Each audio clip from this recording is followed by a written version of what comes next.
I am graduating with a computer science degree next year, and let me tell you, I have watched the entire field of software engineering mutate right in front of my eyes. Over the last few years, we went from learn to code and you are set for your life to an AI agent just wrote a completely new operating system while you were asleep. Right now, everyone is talking about something called vibe coding. If you haven't heard about it, vibe coding is basically when you have zero idea how the underlying architecture works, but you keep spamming prompts into your AI agent until the red errors disappears. You don't know why it works, you just know that it finally compiled and you are terrified to touch it again. Vibe coding your way to a production codebase is the equivalent of an electrician throwing a bunch of live uninsulated wires into your drywall, sealing it up and praying your house doesn't burn down. It might turn the lights on today, but a month from now the entire system goes up in the flame. The honeymoon phase of the companies cramming AI into everything is over. We are now entering the hangover phase. The companies that pushed AI slop, the generic wrapper and chatbots nobody asked for, are dying out, and the developers who rely solely on the vibe coding, they are going to be the first one replaced by the AI. So what does this actually mean for a computer science student or a junior developer today? It means the era of building a generic syntax monkey is officially dead, but the era of the true software engineering is just beginning. There is a massive amount of coping going on in the tech community right now. You will hear developers say, oh, AI is just glorified autocomplete. It can only write boilerplate. It can't build complex architecture and it can't go deep into specific domain. But here's the brutal honest truth. Basing your entire career security on assumptions that AI will always suck at something is a terrible strategy. Maybe AI struggles to build highly complex, deeply integrated enterprise systems today. But what about next year? What about 2030? AI models are evolving at terrifying speed. If your only value to a company is that you can write a React component slightly better than a language model, you are competing in a race to the bottom and you are going to lose. The generalist developer, the person who knows a little bit of Python, a little bit of JavaScript and knows how to center a div, is the most at-risk role in software.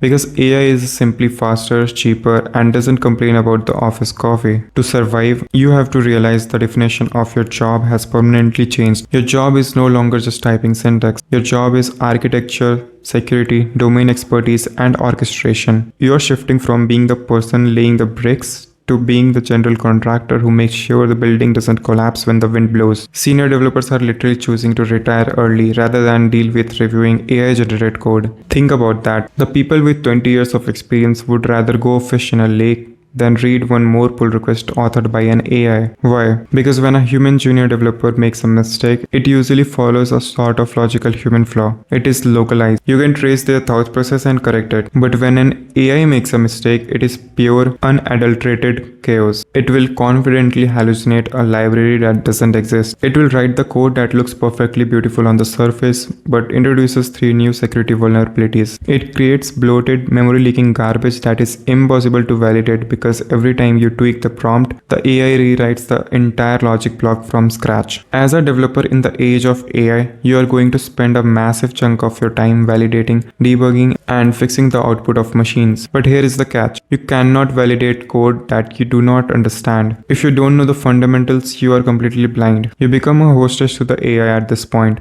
nodding along to whatever it spits out, completely unaware that it just leaked your entire company's database to the public internet. So the real question is, how do you actually adapt to this? How do you become better than a generalist programmer who is about to be automated away? It comes to one golden, unbreakable rule. You should only use AI to write the code that you could have written by yourself, or at the very absolute minimum, you should only use it to write the code that you fundamentally and deeply understand line by line. This doesn't mean you don't use the AI at all, because AI is the greatest productivity multiplier in the history of the software. It is a phenomenal tool, but it is a tool at the end, not replacement for your brain. If you use AI to bypass the struggle of learning how data structures work, how memory allocations work, or how APIs communicate under the hood, you are building a career on a foundation of sand. And if you are a student, you still need to learn the basics. You need to know how to build a basic API from scratch. You need to understand how a database query can bottleneck a system at scale. You need to be able to look at an AI-generated script and immediately smell that something is wrong. And with students, the problem is that universities are still stuck in 2015. They are still churning out generalists, giving you a broad exposure to a bunch of theory, but very little deep practical application. My advice, use AI to speedrun the irrelevant prerequisites and the boring busy work that your college forces you to do. Take all that saved time and use it to go deep on a specific domain. Become undeniable good at one thing, whether that is system engineering, low latency backend, or AI orchestration itself. Build projects without an AI crutch. Because the bar for writing code has dropped to zero, the bar for proving you are an engineer has skyrocketed. Interviews are going to get harder, and they are going to get more practical. People keep predicting the death of lead code, assuming that because ChatGPT can solve a binary tree inversion in half of a second, companies will stop asking about it. That is a massive cope. The data structures and algorithm interviews was never really about the final answer.